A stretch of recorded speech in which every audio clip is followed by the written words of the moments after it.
O menino marrom. Era uma vez um menino marrom.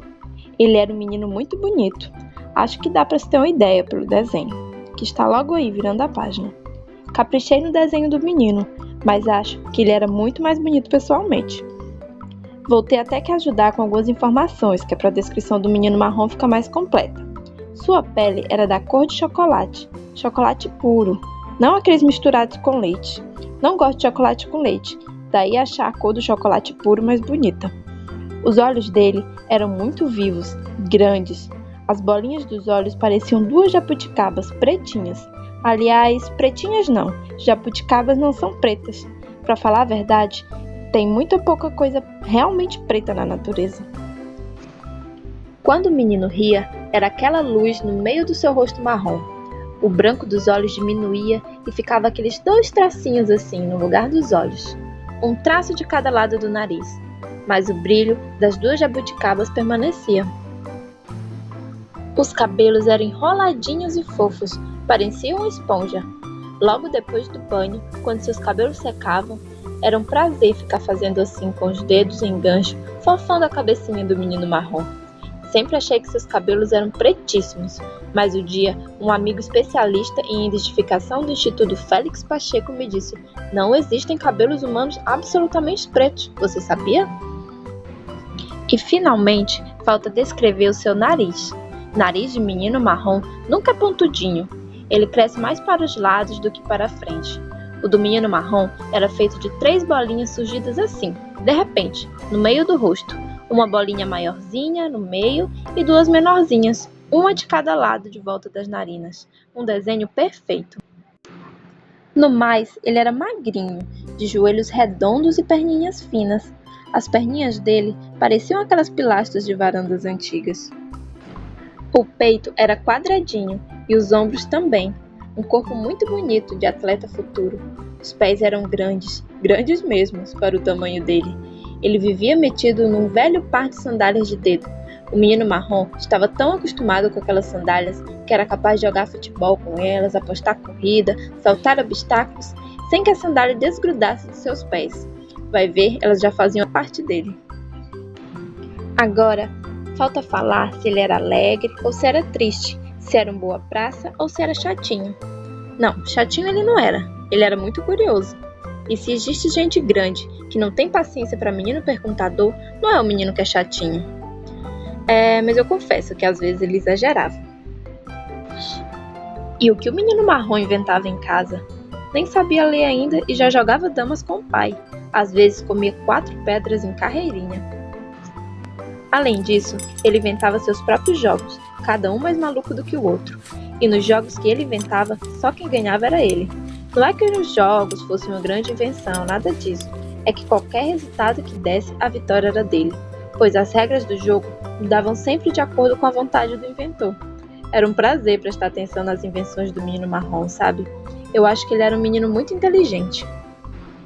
E não fique triste aí não, você que está lendo ou escutando, achando que o menino marrom era mais inteligente, mais vivo do que você.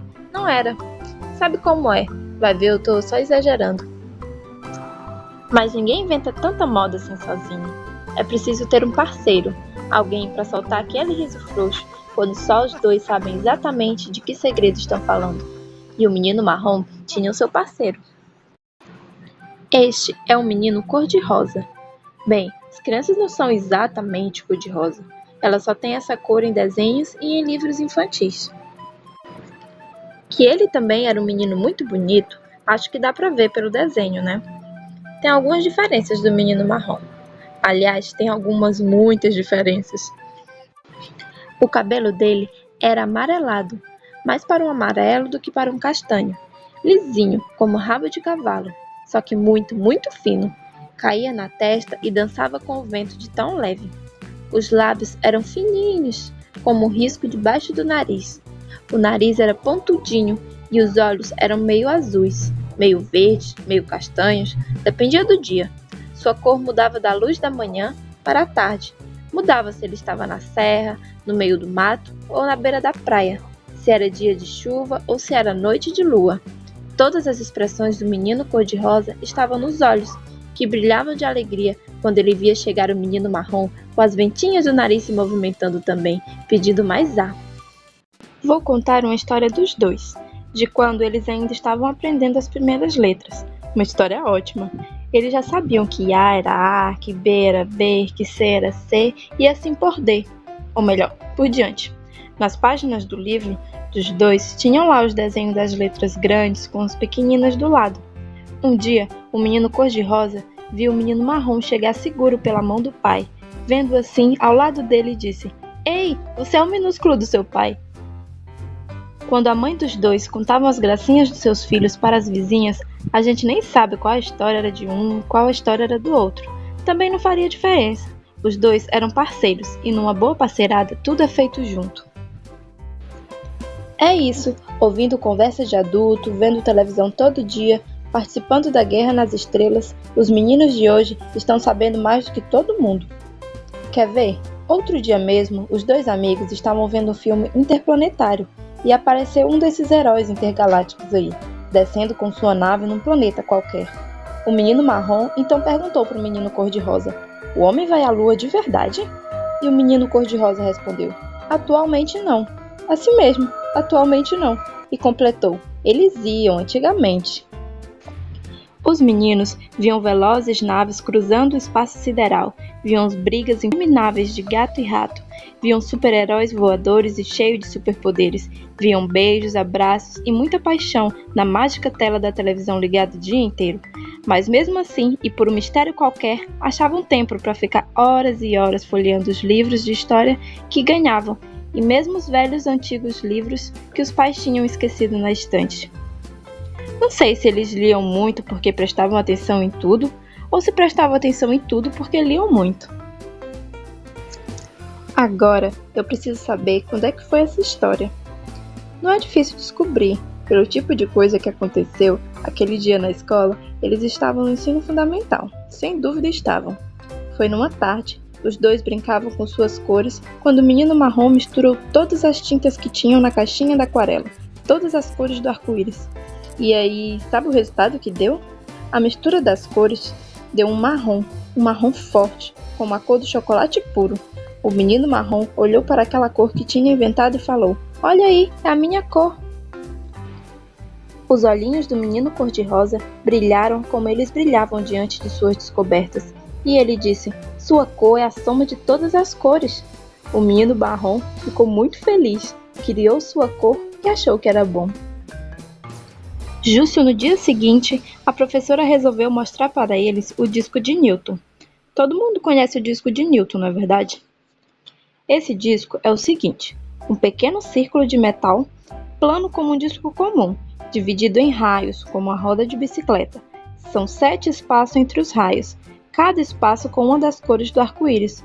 O disco gira em pé, com uma pequena roda gigante, tocado por uma manivela. Você toca a manivela bem depressa e o disco vai girando, girando e girando. A professora disse: "Prestem atenção, fiquem de olho no disco." E todos prestaram atenção. O disco foi girando, girando, girando e de repente ficou todo branco. E a professora explicou: "Viram? O branco não é uma cor. O branco é a soma de todas as cores em movimento." "Com esta eu não contava", falou o menino marrom. "Nem eu", falou o menino cor-de-rosa. Estava tudo assim, quando de repente o menino marrom falou para o menino cor-de-rosa: "Quer dizer que eu sou todas as cores paradas e você é todas as cores em movimento?" O menino cor-de-rosa pensou um pouco e respondeu: "Só um detalhe, eu não sou branco." Pronto, agora é que as coisas complicaram de vez e voltou àquela discussão. O que é realmente branco na natureza? O tipo de pergunta de menino curioso. O técnico do Instituto Félix Pacheco que me desculpe, mas tem cabelo de velhinho que é branco, branco mesmo, homo total. Eles viveram muitas aventuras e aproveitaram bastante a infância. Mas menino tem muitos defeitos. Por exemplo, menino cresce. E um dos amigos não tiveram como se livrar desse dever. De repente, começaram a crescer, mais depressa. A voz começou a engrossar aqui, a esganiçar ali, até que chegou a hora de o menino cor-de-rosa ter que ir embora. Muito bem, agora o menino ainda que não quisesse, ia ter que ser ele mesmo, e não mais um objeto de família, agasalhado na voz musical da mamãe, protegido na força de bronze que o menino enxerga no pai, que vence o medo, que afasta os raios. Os olhos se desprendem da paisagem. A própria casa ignora que ele vai partir. Nenhuma xícara, nenhuma porta lhe deseja boa viagem. Lá vai ele para o mundo, deixar o seu quarto infinito. A mamãe veio até a porta, papai veio até a rua, e ele seguiu para a estação em companhia do menino marrom, que lhe carregava a mala. Os dois foram andando devagarinho para a estação. Naquele instante, eles estavam certos, sem que nenhum dos dois falasse isso um para o outro, de que não iriam nunca se esquecer daquele momento e se perguntando, sem fazer a pergunta: quem é o dono da história? Aquele que parte ou aquele que fica? Aí, já tinham chegado à estação. Não era uma estação com sua bufante locomotiva, seus rangidos angustiantes ou festiva mensagem de seu apito. Era uma estação rodoviária de luzes frias e um ônibus enorme, não era nada romântico. Todo colorido, ar refrigerado, rodomoça, carteira de identidade, autorização dos pais para viajar desacompanhado. Quando o chofer entrou para assumir seu lugar e a porta automática do ônibus fez aquele barulhinho de ar comprimido, informando que estava na hora de ser fechada, o menino cor-de-rosa descobriu que só faltava ele para entrar no ônibus. Aí foi aquele abraço muito forte, muito apertado mesmo, e ele disse sem nunca ter programado: "Não me esqueça, amigo, eu vou voltar." Falou assim, sem sentir aquela frase que lhe saiu com a música que lhe contém. E estava certo também de que não tinha programado aqueles olhos úmidos. Da janela, o ônibus saindo, ele pôde ver que o menino marrom estava com as ventas do nariz mexendo mais do que asa de borboleta. Quando o ônibus ia sumir, no fim da pista, ele olhou para trás e viu todas as luzes da rodoviária brilhando nos olhos de jabuticaba do menino marrom. Era chegada a hora de deixar de ser corvo, brincar de ser rio. O menino marrom foi crescendo, ganhando corpo, tudo muito devagarinho. Ele foi ficando um rapazinho quieto, caladinho, lendo muito, estudando, fazendo experiências, fazendo versos e inventando coisas só para ele. Um dia, aquela história do preto e do branco voltou-lhe à cabeça. Se o azul é uma cor fria e o vermelho é uma cor quente, por que é que na cabeça de ninguém uma é o contrário da outra? Quem foi que inventou que o preto é o contrário do branco? Se eu sou marrom e meu melhor amigo não é exatamente branco, por que é que nos chamam de preto e branco? Será que é para que fiquemos um contra o outro? Ele estava muito triste e achou que as coisas estavam pretas para ele. Aí não gostou do símbolo que criou. Pretas? Por quê? Ele estava no seu quarto, estudando, e ficou olhando uma folha de papel branquinha sobre a mesa, onde ele iria escrever uma carta. De repente, a luz do quarto apagou e a folha branca sumiu. Ele botava a folha de papel perto dos olhos e via tudo preto, mas ele sabia que a folha de papel estava ali e continuava branca. Então, ele deu um sorriso lindo, todo branco, que no escuro ninguém viu. Ele havia descoberto que o preto não era o contrário do branco. A luz acendeu de novo e a folha branca apareceu diante dos seus olhos. Ele pegou a caneta e começou a escrever a carta. Meu querido amigo, eu andava muito triste ultimamente, pois estava sentindo muito a sua falta. Agora estou mais contente, porque acabo de descobrir uma coisa importante. Preto é apenas a ausência do branco. A vida continuou. A partir daí, porém, a história não é mais nem do menino cor-de-rosa, nem do menino marrom. Menino é como certos rios misteriosos da Amazônia, que de repente aparecem no meio da mata, ou no meio do mapa, e vão aparecer lá na frente, um rio muito maior, um outro rio.